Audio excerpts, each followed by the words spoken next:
pai teve uma tratativa com o filho que era o oposto do que ele vivenciou na infância. Sim. E no final ele fala, né? Pô, eu achei que eu fiz tudo de melhor pro meu filho. Eu sofri violência na infância, meu pai me agredia, não sei o quê, eu não fiz isso com meu filho. Só que você vai olhar na série, ele não lidava com o filho, porque quem deixa o filho direto nas telas, né? Isso é um abandono. Ele fugia, né, de Ele ter não esse lidava. contato direto com o filho. Mas por quê? Porque é importante entender que uma pessoa que vivenciou, dependendo do nível de traumas, e cada pessoa vai vivenciar e trazer disso uma experiência e lidar com isso de formas diferentes, né? Mas com grande chance ele tem marcos importantes da dificuldade de lidar com a relação afetiva, a relação emocional, porque é o parâmetro inicial que ele teve de infância. Então, como é que eu lido com o meu filho, menino, se a relação com meu pai foi tão conflituosa? Né? Então, eu tenho potencial, ele tem o receio de potencialmente perder controle com o filho. Então, eu não lido com isso, só que o inverso, também não que funciona. aí é onde que entra o quê? Psiquiatra. Sim. Se ele tivesse esse entendimento, né, proporcionar, esse é um dos fatores da geração atual da questão do suicídio, que é os pais terem entendimento de que, se eu proporciono um melhor celular, escola particular, que às vezes o pai não tinha, tem uma condição de vida financeira melhor, está proporcionando coisas para o filho, bens materiais, ele acha que o filho não pode ter nada, isso é frescura. Mas é por um entendimento que tiveram dificuldade, só que o que faz a gente desenvolver maturidade emocional e enfrentar a vida são as dificuldades, não são as facilidades, né? Então eu ter tudo, acesso fácil, né? Ai, porque meu filho não pode faltar isso, porque não sei o quê.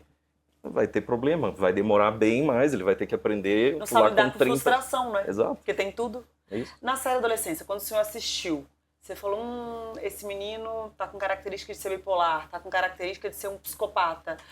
Ele tinha algum traço que o senhor conseguiu identificar? Ou foi por conta ali de sofrer o bullying, ele teve uma ação e acabou matando a menina ali? Olhando, por isso que até na tua pergunta de antes da questão do suicídio, né? Eu sempre falo que não adianta, do meu ponto de vista, não tem muita repercussão a gente fazer campanhas ensinando e falando sobre quem que está na iminência de se matar, por exemplo, porque não tem como, né? Tem quadros, a pessoa que comete suicídio, ela pode estar super bem aqui e oscila de humor de noite e você não enxerga. E tem o outro caso também da pessoa que vem dando sinais. Olha, vou tirar minha vida, não tô feliz. E pode, né? Aí seria mais fácil de enxergar se tivesse um quadro depressivo, grave, que a pessoa mudou mesmo o padrão e que aí está mais evidente para os outros, né? Mas a grande parte, você vai olhar, cara, por que isso aconteceu? Ninguém... Tanto que é um dos traumas, a gente fala que aproximadamente 60 pessoas do entorno da pessoa que cometeu suicídio são impactadas pós-suicídio, porque fica no vácuo, né? O que eu não fiz? O que eu tinha que ter visto? O que eu tinha que ter ajudado? Né? Que dá um nó na cabeça da gente. Por que essas coisas acontecem? São difíceis. É difícil de entender, né? De assimilar. Principalmente porque o funcionamento emocional de cada um é diferente. A tua forma de lidar com as emoções é diferente da tua e que é diferente da minha. Então, isso que dá um nó de eu olhar o outro e tentar entender do meu jeito. Vai dar parafuso, né? E no caso ali do menino da série, é a mesma coisa. Então, um jovem que está em casa deve chegar em casa, entra no quarto, está no jogo, né? Às vezes é um guri que tem uma inteligência ali para tirar as notas que precisa, que aí os pais acham que está tudo certo, né? Mas você não está acompanhando ele, você não está vendo se ele tem mudança de comportamento ou não, tanto que na série mostra depois que ele está preso lá numa instituição, aí que ele começa a demonstrar desregulação de comportamento. Com a psicóloga, ali que eu acho que ele começa a se entregar. Aí que ele... ali ele está tendo que lidar com ele mesmo e com a relação, não só com ele, mas com alguma pessoa para falar das coisas dele, né? Coisa que quando na tela, esse é um outro prejuízo sério, né? Das telas, né? Porque, vamos supor, discutir, eu tenho uma filha, né, de 11 anos, discuti com ela, chamei a atenção e tal, e logo em seguida eu deixo ela ir no celular. O que ela vai assimilar do que eu chamei a atenção, do que eu mostrei que estava errada, e de que para eu registrar memórias de frustração eu tenho que sentir. Então ela tem que assimilar o desconforto que eu chamei atenção, né? Mostrei que estava errado, mostrei descontentamento, né? Coloquei de forma talvez impositiva ali a situação para entender e, né, alertar que estava errado o comportamento dela. Ela tem que elaborar isso, tem que ter tempo para ela com ela mesma, entender, putz, talvez não concorde com o pai direito, mas daqui a pouco, tá certo e tal, e depois processa e vai registrar isso.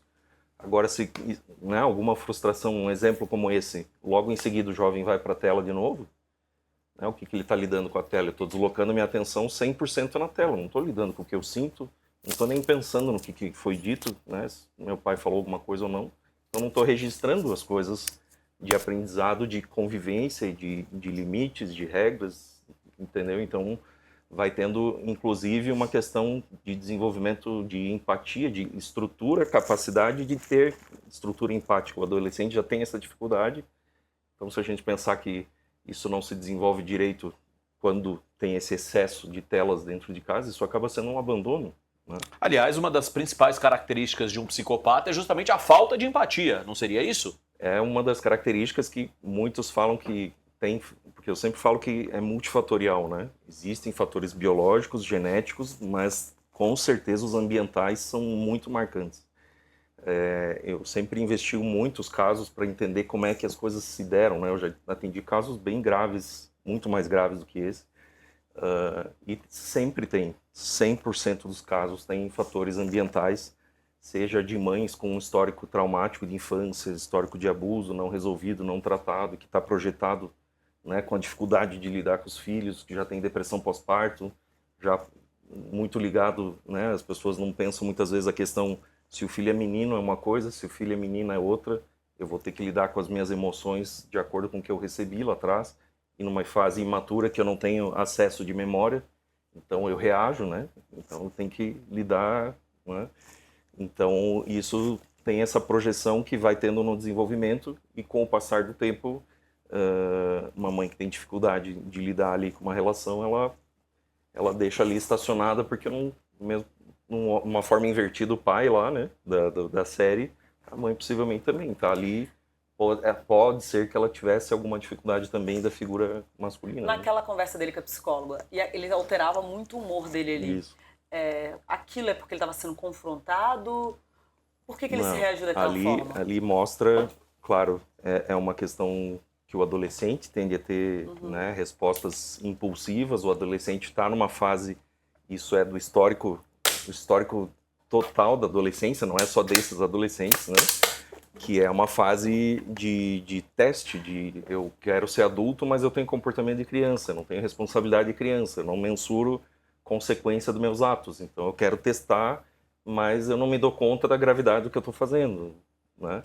E a dificuldade que os pais têm também, por também terem vivenciado a própria adolescência, de querer cobrar como criança e cobrar muita coisa como se fossem adultos. E isso é uma coisa que eu chamo a atenção também dos pais, que, por exemplo, o uso de telas é algo...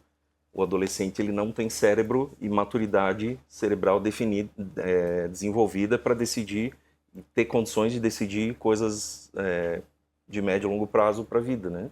Então, por exemplo, decidir o tempo de tela e quando pode usar tela, o adolescente não pode ter essa autonomia. E que muitos pais, não, mas você já é adulto, não, mas quase um adulto, você já tem que ter responsabilidade. Não tem. Ele vai utilizar, a gente adulto já tem que se controlar na rotina, daqui a pouco você já está usando mais tela do que o normal. Sim. Né? Imagina um jovem que quer dopamina pura, né? Impulsividade, retroalimentando com aquilo e vai vivendo a vida só em função disso, né?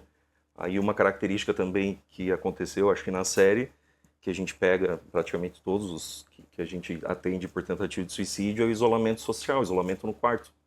Eles estruturam tudo no quarto. Então, come no quarto, estuda no quarto, computador, né, televisão, celular, videogame.